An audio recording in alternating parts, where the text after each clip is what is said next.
Assalamualaikum warahmatullahi wabarakatuh. Apa kabar? Selamat pagi, selamat siang, selamat sore, dan selamat malam para pejuang ASN dimanapun berada. Welcome back channelnya Pak Guru Neso Jurnal. Di video kali ini Pak Guru akan memberikan contoh ribuan soal prediksi dan FR sesuai kisi-kisi dan jabatan teknik jalan dan jembatan ahli pertama, teknik jalan dan jembatan terampil, pengawas jalan dan jembatan, penata laksana jalan dan jembatan terampil, penata laksana jalan dan jembatan pemula, penata kelola jalan dan jembatan ahli pertama, dan soal rekomendasi jitu dari para alumnus yang telah lolos di seleksi sebelumnya. Buat semua para pejuang ASN, saya sampaikan tidak ada proses yang instan, yang ada hanyalah tidak ada hasil yang mengkhianati proses. Mari kita berproses dari sekarang. Teman-temanku semua bisa mendapatkan ribuan soal prediksi sesuai kisi-kisi melalui tautan WA yang ada di kolom keterangan video ini ya. Udah free materi sesuai kisi-kisi, yaitu jalan dan jembatan dan terowongan serta regulasi perundangannya, free. Kemudian baik, mari kita bahas soalnya satu persatu. Sebelumnya saya akan membacakan mengenai kisi-kisi ya. Kisi-kisi teknik jalan dan jembatan ahli pertama, kompetensi umum, kebijakan atau peraturan perundang-undangan terkait infrastruktur jalan dan jembatan, teori-teori pada bidang keilmuan yang terkait pengelolaan dan pembangunan infrastruktur jalan dan jembatan, kompetensi khususnya perencanaan teknis jalan dan jembatan dan terowongan, pelaksanaan konstruksi jalan, pelaksanaan konstruksi jembatan dan terowongan, preservasi jalan, jembatan dan terowongan, lingkungan dan keselamatan jalan, pengadaan lahan dan dampak sosial, pendanaan jalan, jembatan dan terowongan, pengoperasian lalu lintas, bahan uji mutu. Kemudian kisi-kisi teknis jalan dan jembatan terampil juga ada ini. Nanti bapak-bapak, ibu-ibu, teman-teman, saudara-saudara semuanya bisa membacanya sendiri ya. Setelah mendapatkan dari klik tautan WA, bisa beli paket soalnya. Kemudian ada free materi dan regulasi perundangannya, serta ada juga rangkuman dari regulasi perundangannya, teman-teman. Untuk kisi-kisi pengawas jalan dan jembatan juga ini sama sebenarnya, secara lebih besar sama semua. Langsung aja ke latihan soalnya. Ini teman-teman bisa baca sendiri ya teman-teman. Langsung aja soal nomor 1. Perihal kendaraan prioritas di Indonesia sudah diatur dalam pasal 134 Undang-Undang Lalu Lintas dan Angkutan Jalan UU LLAJ.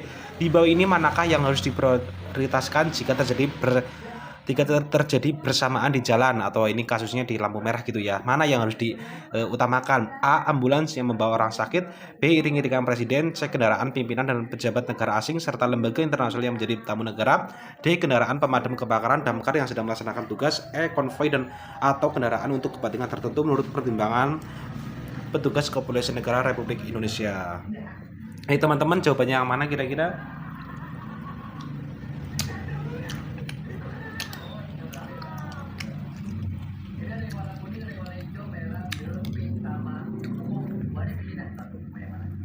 Jawabannya adalah D. Kendaraan pemadam kebakaran harus diprioritaskan karena mereka sedang dalam tugas penting, yaitu memadamkan api dan menyelamatkan banyak nyawa. Mereka perlu cepat sampai di lokasi kebakaran untuk mencegah kerusakan lebih lanjut dan potensi hilangnya nyawa yang lebih banyak. Oleh karena itu, kendaraan lain di jalan harus memberi jalan dan memprioritaskan kendaraan pemadam kebakaran adalah paling utama. Menurut pasal 134 Undang-Undang Lalu Lintas dan Angkutan Jalan UU LLAJ, kendaraan yang mendapatkan prioritas adalah 1. Kendaraan pemadam kebakaran yang sedang melaksanakan tugas. 2. Kendaraan untuk pertolongan pertama pada kecelakaan. 3. Kendaraan untuk tugas kesehatan. 4. Kendaraan pimpinan yang anggota lembaga tinggi negara. 5. Kendaraan yang digunakan oleh Kepolisian Negara Republik Indonesia. 6. Kendaraan operasional Tentara Nasional Indonesia. Dan 7. Kendaraan dinas pejabat negara lainnya yang ditetapkan oleh Kepolisian Negara Republik Indonesia. Kemudian soal nomor 2, kira-kira jawabannya yang mana?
Soal nomor 2. Terowongan yang dibuat untuk kepentingan lalu lintas air di kanal-kanal dan sungai-sungai yang menghubungkan satu kanal atau sungai ke kanal lainnya disebut dengan terowongan apa?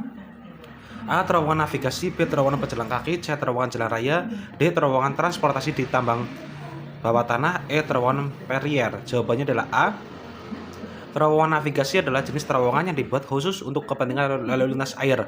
Terowongan ini biasanya dibangun di kanal-kanal atau sungai-sungai dan berfungsi untuk menghubungkan satu kanal atau sungai ke kanal atau sungai lainnya. Pembangunan terowongan navigasi memungkinkan kapal dan perahu untuk berlayar melalui rute yang sebelumnya tidak dapat diakses atau sulit dijangkau. Dengan demikian, terowongan navigasi memfasilitasi transportasi dan perdagangan antar wilayah yang dilayani oleh kanal atau sungai tersebut. Terowongan navigasi dapat ditemukan di berbagai bagian di dunia dan seringkali menjadi bagian penting dari infrastruktur transportasi suatu negara. Contoh terkenal dari terowongan navigasi termasuk terowongan Canal du Midi di Prancis dan terowongan Standard Gauge di Inggris.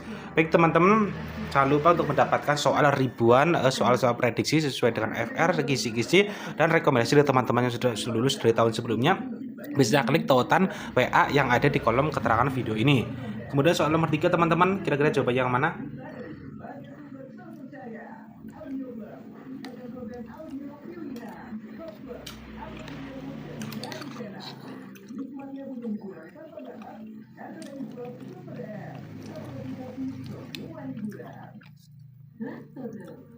Satu-satunya susu dengan LDL diperkaya omega 3 dan dukung akal cerdas dan tubuh aktif. Lactose, hal luar biasa susu kilo berawal dari dalam.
Soal nomor 3. Terowongan di bawah ini sering disebut juga dengan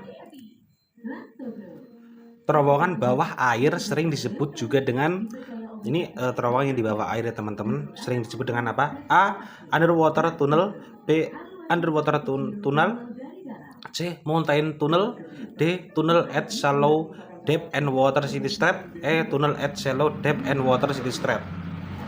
Jawabannya yang mana? Yang A ini underwater tunnel, yang B underwater tunnel. Ini penulisannya juga diperhatikan ya teman-teman.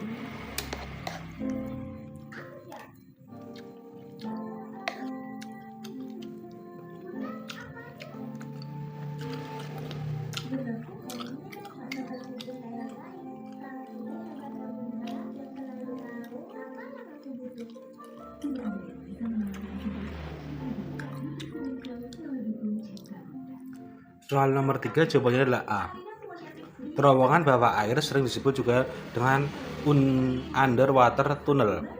Terowongan ini merujuk pada terowongan yang dibangun di bawah permukaan air, seperti di bawah laut, sungai, dan danau.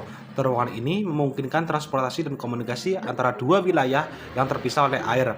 Contoh terkenal dari underwater tunnel termasuk terowongan Channel yang menghubungkan Inggris dan Prancis di bawah Selat Dover, serta terowongan Seikan di Jepang yang menghubungkan Pulau Honshu dan Hokkaido. Terowongan bawah air ini merupakan prestasi teknik yang luar biasa dan memainkan peran penting dalam memfasilitasi perjalanan dan perdagangan antar wilayah. Soal nomor 4. Metode pembuatan terowongan yang dibuat dengan cara menggali sebuah trench pada tanah, kemudian di dinding dan atap terowongan dikonstruksikan di dalam galian. Sesudah itu galian ditimbun kembali dan seluruh struktur berada di bawah timbunan tanah. Disebut juga dengan metode A. Underwater tunnel. B. Extended load. C. Rock tunnel. D. Soft ground tunnel. E. Cut and cover tunnel.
Soal nomor 4, jawabannya adalah E.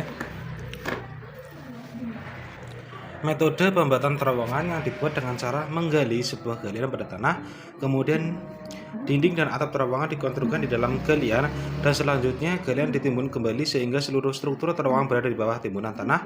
Disebut juga dengan metode cut and cover tunnel atau terowongan cut dan cover. Metode cut and cover tunnel adalah salah satu metode konstruksi terowongan yang relatif sederhana.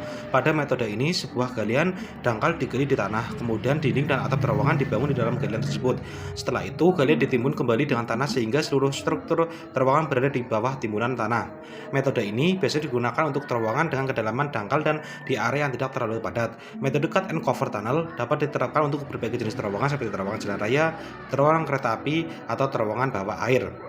Salah satu keuntungan metode cut and cover tunnel adalah kemudahan dalam konstruksi dan pengaturan ruang di dalam terowongan. Namun, metode ini juga memiliki kelemahan, yaitu adanya gangguan yang cukup besar pada permukaan tanah selama proses konstruksi. Nomor 5, desain penggalian terowongan dan sistem pendukung untuk pembangunan terowongan dapat menimbulkan masalah yang beragam, sehingga perlu mempertimbangkan banyak faktor untuk memilih tipe skema penggalian yang paling tepat. Beberapa faktor yang perlu dipertimbangkan adalah kecuali A. Deformasi yang diizinkan, B. Mesin yang tersedia untuk melakukan pekerjaan, C. Jenis elemen pendukung yang akan digunakan, D. Ukuran terowongan dan geometri yang direncanakan, E. Berat jenis tanah timbunan pada daerah rencana terowongan. Ini teman-teman, soal nomor 5 jawabannya yang mana kira-kira?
Hijau, merah, biru, atau tirai?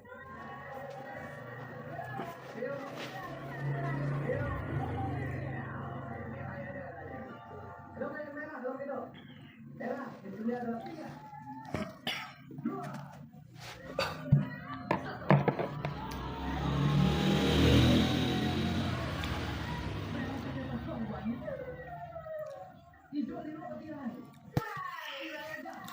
Soal nomor 5, jawabannya adalah E. Faktor yang perlu dipertimbangkan dalam memilih tipe skema penggalian yang paling tepat untuk pembangunan terowongan adalah sebagai berikut. A. Deformasi yang diizinkan merupakan batasan deformasi yang dapat diterima pada struktur dan lingkungan sekitar terowongan selama proses konstruksi dan operasi.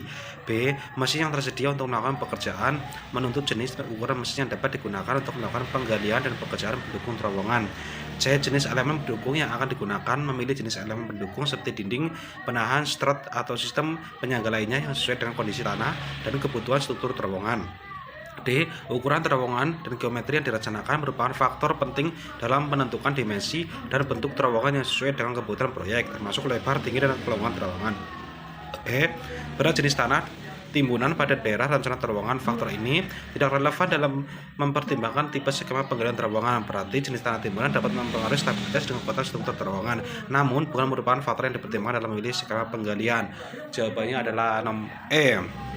Teman-teman jangan lupa untuk mendapatkan ribuan soal prediksi, soal jitu, sesuai FR, kisi-kisi, dan rekomendasi teman-teman yang sudah lulus seleksi sebelumnya klik tautan WA yang ada di kolom keterangan video ini. Soal nomor 6 teman-teman, pengertian alinyemen vertikal artinya A. Perpotongan bidang vertikal dengan bidang perkerasan jalan melalui sumbu jalan untuk jalan 5 jalur 5 arah atau melalui tepi dalam masing-masing perkerasan untuk jalan dengan median atau disebut penampang memanjang jalan terdiri landai dan lengkung. B. Perpotongan bidang vertikal dengan bidang perkerasan jalan melalui sumbu jalan untuk jalan 2 lajur 2 arah atau melalui tepi dalam masing-masing perkerasan untuk jalan dengan median atau disebut penampang memanjang jalan terdiri landai dan lengkung. C. Perpotongan bidang vertikal dengan bidang perkerasan jalan melalui sumbu jalan untuk jalan 3 lajur 3 arah atau melalui tepi dalam masing-masing perkerasan untuk jalan dengan median atau disebut penampang memanjang jalan terdiri landai dan lengkung. Nomor 4 atau D. Perpotongan bidang vertikal dengan bidang perkerasan jalan melalui sumbu jalan untuk jalan 4 lajur 4 arah atau melalui tepi dalam masing-masing perkerasan untuk jalan dengan median atau disebut penampang memanjang jalan terdiri landai dan lengkung. E. Perpotongan bidang vertikal dengan bidang perkerasan jalan melalui sumbu jalan untuk jalan 1 lajur 1 arah atau melalui tepi dalam masing-masing perkerasan untuk jalan dengan median atau disebut penampang memanjang jalan terdiri landai dan lengkung. Jawabannya adalah B. Pengertian alinyemen vertikal adalah perpotongan bidang vertikal dengan bidang perkerasan jalan melalui sumbu jalan untuk jalan 2 lajur 2 arah atau melalui tepi dalam masing-masing perkerasan untuk jalan dengan median. Alinyemen vertikal juga dikenal sebagai penampang memanjang jalan yang terdiri dari bagian landai dengan bagian lengkung. Dalam konteks ini, alinyemen vertikal mengacu pada penampang jalan yang dibentuk oleh perpotongan antara bidang vertikal yang melalui sumbu jalan atau tepi dalam perkerasan dengan bidang perkerasan jalan itu sendiri. Penampang ini mencakup bagian landai yang merupakan bagian lurus dari jalan dan bagian lengkung yang merupakan bagian melengkung yang mengikut kontur jalan. Soal nomor 7. Gaya rem harus diambil yang terbesar dari A. 5% dari berat gandar truk desain, B. 25% dari berat gandar truk desain, C. 20% dari berat gandar truk desain, D. 10% dari berat gandar truk desain, E. 15% dari berat gandar truk desain. Jawabannya adalah B. Gaya rem yang harus diambil adalah yang terbesar dari 25% dari berat gandar truk desain. Hal ini berarti bahwa rem pada truk harus mampu menghasilkan gaya pengereman yang setidaknya 25% dari berat gandar truk desain. Gaya rem yang diambil ini penting untuk memastikan truk dapat diberhentikan dengan aman dan efektif saat pengereman.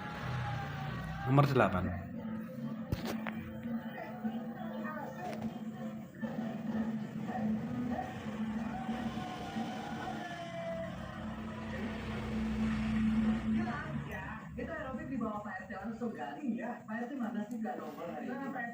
Nomor 8. Sifat bahan yang akibat beban yang bekerja bahan akan berubah bentuk dan tidak akan kembali ke bentuk semula permanen meskipun beban tersebut sudah ditiadakan. Sifat baja ini disebut sifat A. Modular, B. Rigid, B. Fleksibel, C. Elastik, E. Plastik. Jawabannya adalah nomor 8 E. Plastik. Sifat baja yang mengakibatkan bahan tersebut berubah bentuk secara permanen meskipun beban yang sudah ditinggalkan disebut sifat plastik. Ketika baja mengalami deformasi plastis, struktur kristal di dalamnya mengalami perubahan yang permanen sehingga baja tidak dapat kembali ke bentuk semula setelah beban dihilangkan. Sifat plastik pada baja seringkali diinginkan dalam beberapa aplikasi seperti dalam pembentukan logam atau konstruksi struktural. Deformasi plastis memungkinkan baja untuk dibentuk menjadi berbagai bentuk dan memperluas kemampuan penggunaan baja. Soal nomor 9. Danyang Shan adalah jembatan terpanjang di dunia yang berada di Cina. Berapa panjangkah bentangnya? A. 165 km, B. 170 km, C. 160 km, D. 185 km, dan E. 120 km. Jawabannya adalah A. Danyang Shan adalah jembatan terpanjang di dunia yang terletak di Cina. Panjang bentangnya adalah 165 km. Soal nomor 10. Syarat profil jalan rel yang baik kecuali momen pertahannya harus cukup besar untuk menahan tegangan lentur akibat tekanan roda sehingga irisnya berbentuk I. Rel harus mudah ditambatkan pada bantalan sehingga kaki rel harus dibuat lebar dan sisi bawahnya datar.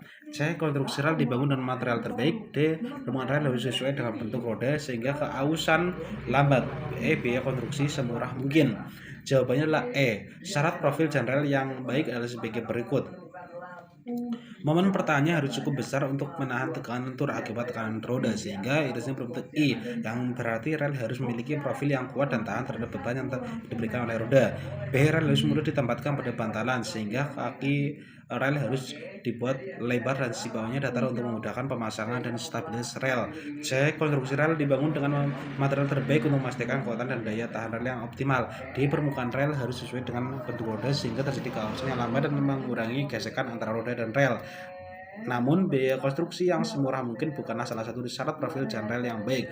Kualitas dan keamanannya jalan rel harus menjadi prioritas utama dalam pembangunan rel yang baik. Nomor 11. Jalur jalan tol layang terpanjang di Indonesia adalah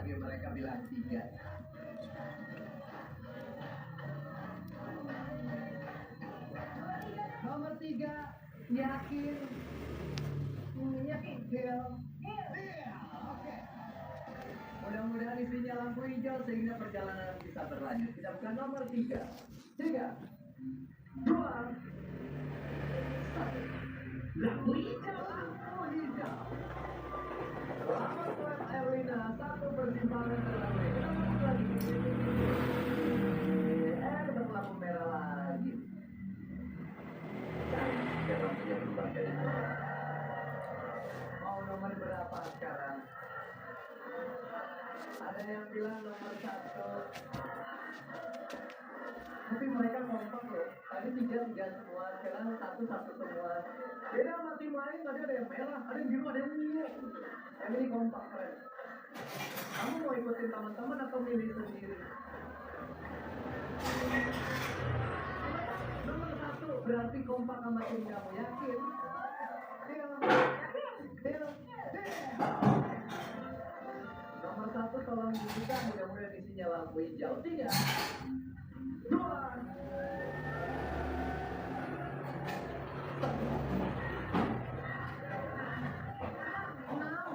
Ya. Oke. Kali ini milih sendiri. Satu tim bilang 2, satu tim pilih 6. Oke. Cuma kalau kalah tanggung jawabnya dia gede. Karena milih sendiri. Mau lanjut saya buka atau kita baru ke forum, saya kasih duit 10 juta. Kenapa sih dapat pengetahuan cuma satu berita? Siapa? Katanya cuma banyak, ditangkap.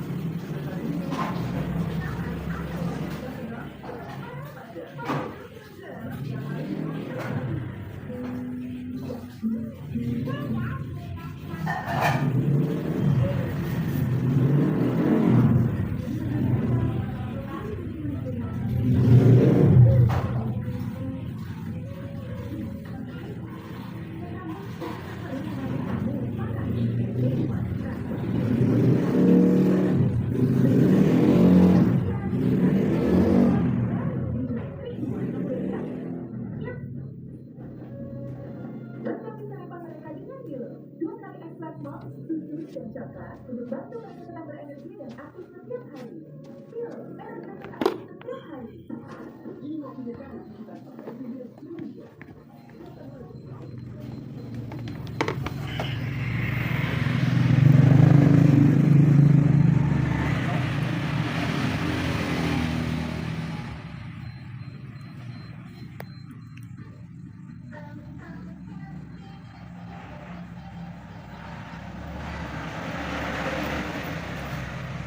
Soal nomor 13.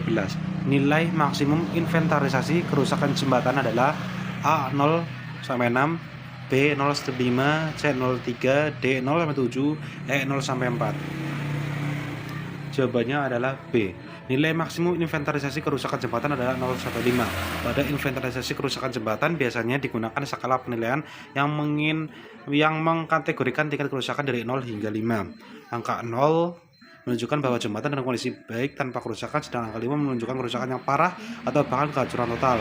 Dengan menggunakan skala 0 sampai 5, penilaian inventarisasi kerusakan jembatan dapat memberikan informasi yang berguna dalam menentukan tindakan perbaikan yang diperlukan untuk menjaga keamanan dan keberlanjutan jembatan.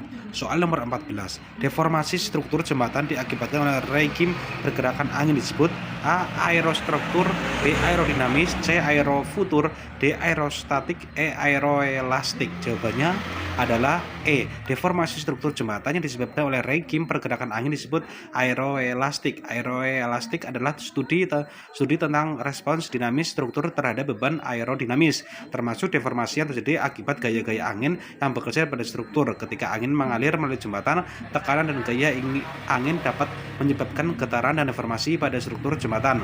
Fenomena ini harus diperhitungkan dalam desain dan analisis struktur jembatan untuk memastikan keamanan dan kendalian jembatan terhadap beban angin. Soal nomor 15.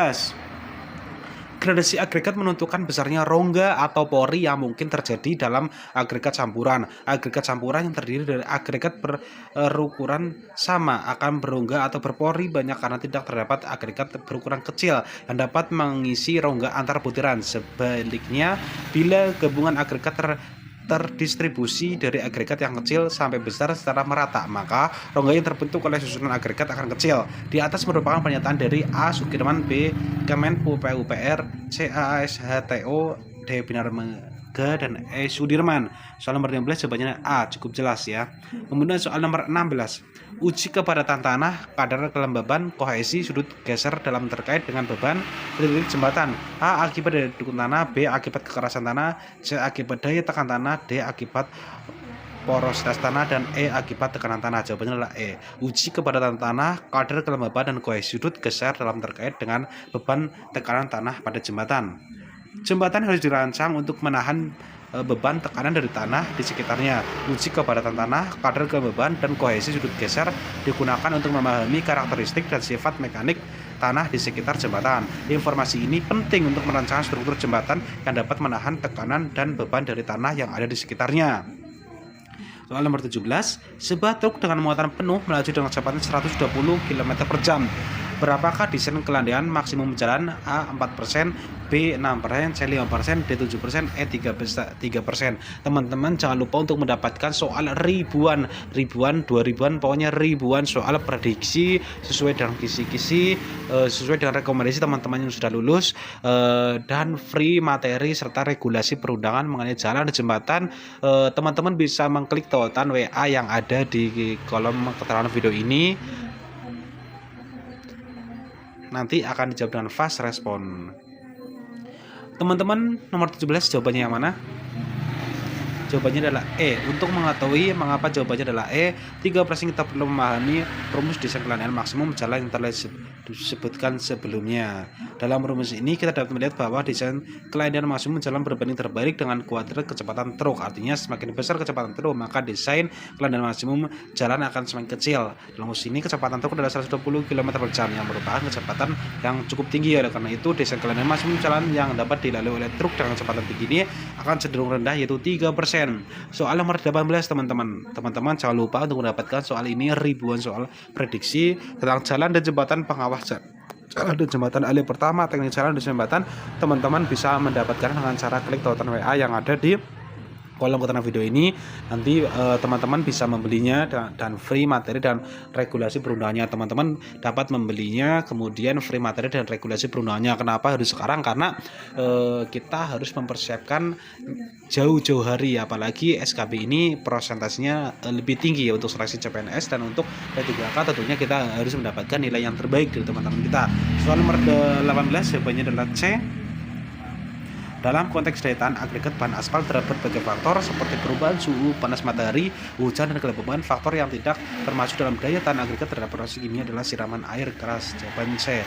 Penjelasan yang tepat adalah bahwa agregat bahan aspal umumnya terdapat perubahan suhu, panas matahari, hujan, dan kelembaban karena sifat-sifatnya yang dapat mengatasi pengaruh dari faktor-faktor tersebut. Namun siraman air keras dapat merusak agregat bahan aspal secara kimia, misalnya dengan mengikis atau mengubah struktur kimia dari agregat tersebut. Oleh karena itu, siraman air keras tidak termasuk dalam daya tahan agregat bahan aspal terhadap proses kimia. Soal nomor 19, berikut ini bukan merupakan komponen utama dalam pemeriksaan kelayakan jembatan adalah mana teman-teman? Soal nomor 19, A belah jembatan, B pondasi jembatan, C expansion joint, D bangunan pengamanan sungai, dan E aspal jembatan. Teman-teman jangan lupa untuk mendapatkan soal secara berisi sesuai dan kisi-kisi rekomendasi FR. Kita bocoran teman-teman ada ribuan soal bisa didapatkan teman-teman dengan cara klik tautan WA yang di kolom keterangan video ini. Teman-teman dapat membelinya, ada free, materinya banyak banget, dan regulasi perundangannya tentunya ada juga dari rangkuman dari regulasi-regulasi yang ada. Nomor 19 jawabannya adalah E, bahwa aspal jembatan bukan merupakan komponen utama dalam pemeriksaan kelayakan jembatan. Komponen utama dalam pemeriksaan kelayakan jembatan biasanya meliputi pilar jembatan, pondasi jembatan, expansion joint, sendi ekspansi, dan bangunan pengaman sungai. Aspal jembatan lebih merupakan bagian dari lapisan permukaan jalan di atas struktur jembatan, bukan komponen utama yang menentukan kelayakan struktur jembatan itu sendiri. Soal nomor 20, berikut merupakan aspal hasil modifikasi adalah A. Aspal polimer plastomer, B. Aspal polimer plastomer, C. Aspal polimer plastimer, D. Aspal polimer plastomer, dan E. Aspal polimer plastamer. Jawabannya adalah nomor 20 D. Penjelasan lebih detail adalah bahwa aspal polimer plastomer merupakan jenis aspal yang dimodifikasi dengan penambahan polimer jenis plastomer. Plastomer adalah jenis polimer yang memiliki sifat